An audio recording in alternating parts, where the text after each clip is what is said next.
Have you ever felt? Are you listening? Damn.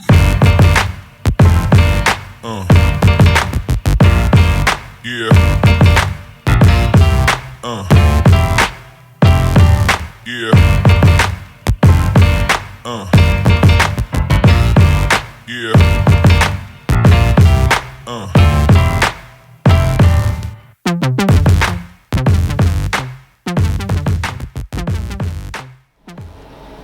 Assalamu alaikum. Hello and welcome, Christopher James from Oryx Consulting again. Welcome back to our Oryx talks where we've covered the slingers, we've covered on-road slingers, and now we want to get into the off-road slingers. So without further ado, Lindsay's behind the camera again. Let's get into it. Can you give us the who, what, when, where, and why? Okay, so what is an off-road slinger? Before we covered the on-road slingers, so that was anything that was road registrable or able to be road registered. Now we're talking about everything that is non-road registrable, so anything that needs to be taken to a job site on a lowboy or a trailer or something like this. So we're going to talk about the AT7, we're going to talk about the TR20, both of those are off-road radio controlled units. We're going to talk about the Magnum as well, which is also radio controlled 6x4 or 6x6 configuration they do nowadays, and also the TR30, which is a rubber tracked machine, but it has an air conditioned cabin on it.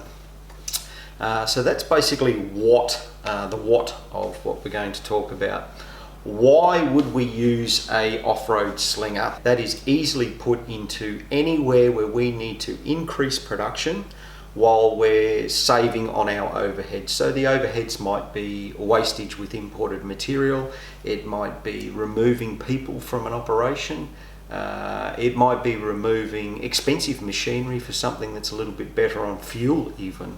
That could be anything from a cross-country cable installation to roadworks, it could be site works, it could be mining where we want to fill stemming holes and things like that.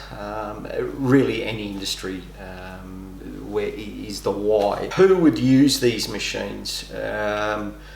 Mining industry, anything construction or mining related is the simple answer, but we'll try and break it down as best we can. Mining will use them, pipeline industries would use them, anything underground infrastructure, whether that be fibre optic, cable, anything water, sewer, drainage related.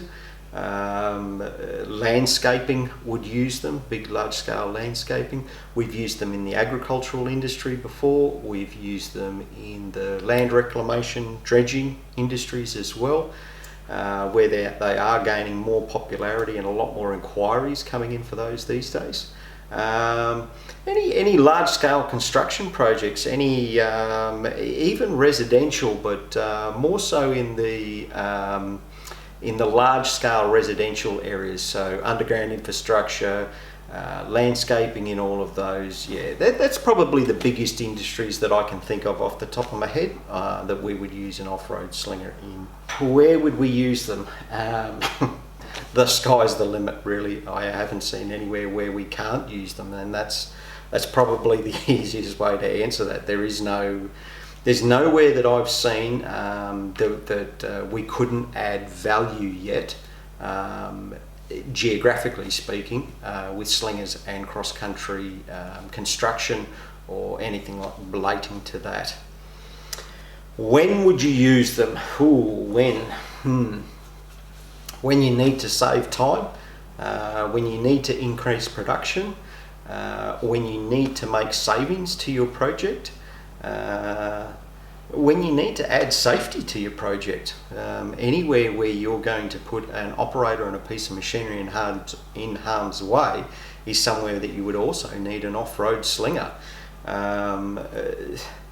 When is kind of I hope I've answered that well, because that's a bit of a difficult one, that one. So look, leave a comment if you want me to delve into any more of the who, what, where, why and when of these Oryx talks that we're getting into.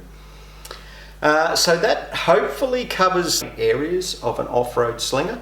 But again, like the on-road slingers, we're going to have a short video after this talk, just to give you that visual impact of what a slinger is, where you can use it, why you would use it, and where it can add value to your operation as well. So again, I hope you've got some really good information out of this, and I hope that we've added value to your construction project, whatever you're doing, wherever it may be. So until next time, thanks very much guys, thanks for listening. And again, if you want to add any comments, please do so. Please subscribe to the channel if you like what you see, and if you do, also hit that little bell icon so you can get the notifications when we post something new. Till next time, thanks guys.